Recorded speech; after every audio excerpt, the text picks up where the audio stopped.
आज दुनिया महामारी से जूझ रही है, अपना बचाव कर रही है। घरों में छिपे बैठे हैं लोग इस डर से कि कहीं उन्हें भी ये भयंकर बीमारी अपनी गिरफ्त में ना ले ले।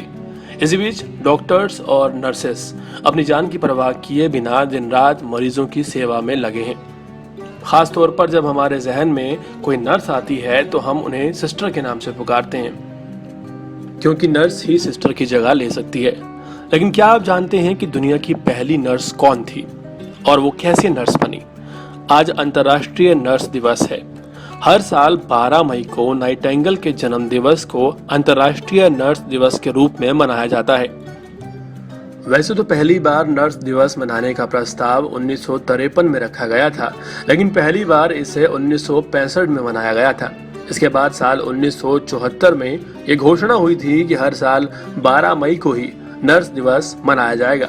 बस तभी से इसकी शुरुआत हो गई। 12 मई 1820 को इटली के फ्लोरेंस में जन्मी फ्लोरेंस नाइटिंगेल को एक नर्स से ज्यादा घायलों की जान बचाने वाली देवदूत के रूप में लोग जानते थे। उन्होंने जंग में घायल हजारों सैनिकों की कई बार जान बचाई थी। नाइटिंगेल का बचपन से ही ये शौक था कि वो लोगों की सेवा करें, लेकिन 1844 में उन्होंने पूरी तरह से यह तय कर लिया कि उन्हें एक नर्स ही बनना है और नर्स के पेशे में जाकर लोगों की सेवा करनी है। फ्लोरेंस नाइटिंगेल ने जब अपने माँ बाप से कहा कि वो नर्सिंग की ट्रेनिंग के लिए इंग्लैंड के शहर में जाना चाहती हैं, तो उन्होंने इसके लिए साफ इनकार कर दिया। वो चाहते थे कि उनकी बेटी शादी कर ले, अपना घर बसाए। एक रिपोर्ट के मुताबिक नाइटिंगेल का एक युवक के साथ अफेयर चल रहा था, लेकिन नाइटिंगेल ने शादी से इनकार कर दिया। उनकी किस्मत में कुछ और ही लिखा है। उन्होंने ये कहा। इसके एक साल बाद ही जब घर वालों को एहसास हो गया कि नाइटिंगेल शादी नहीं करेंगी, तो उन्होंने उन्हें नर्सिंग की ट्रेनिंग के लिए जर्मनी जाने की इजाजत दे दी।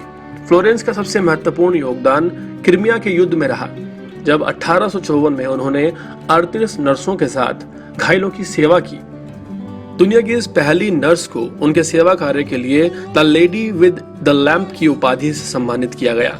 दरअसल वो रात को भी हाथ में मशाल लेकर घायलों की सेवा करने चली जाती थी। फ्लोरेंस की ब्रिटेन की सरकार ने लॉर्ड ऑफ द मेरिट के सम्मान से इन्हें नवाजा। यह सम्मान पाने वाली पहली महिला थी। फ्लोरेंस नाइटिंगेल लोगों की सेवा में इस कदर बिजी रहती थी कि उन्हें अपनी उम्र का भी पता नहीं चला। काफी लंबे समय तक लोगों की सेवा करते हुए 90 साल की आयु में 1910 को यानी कि 1910 को उनका देहांत हो गया। आज पूरी दुनिया में फ्लोरेंस नाइटिंगेल को दुनिया की पहली नर्स माना जाता है और 12 मई को अंतर्राष्ट्रीय नर्स दिवस उन्हीं के नाम पर मनाया जाता है।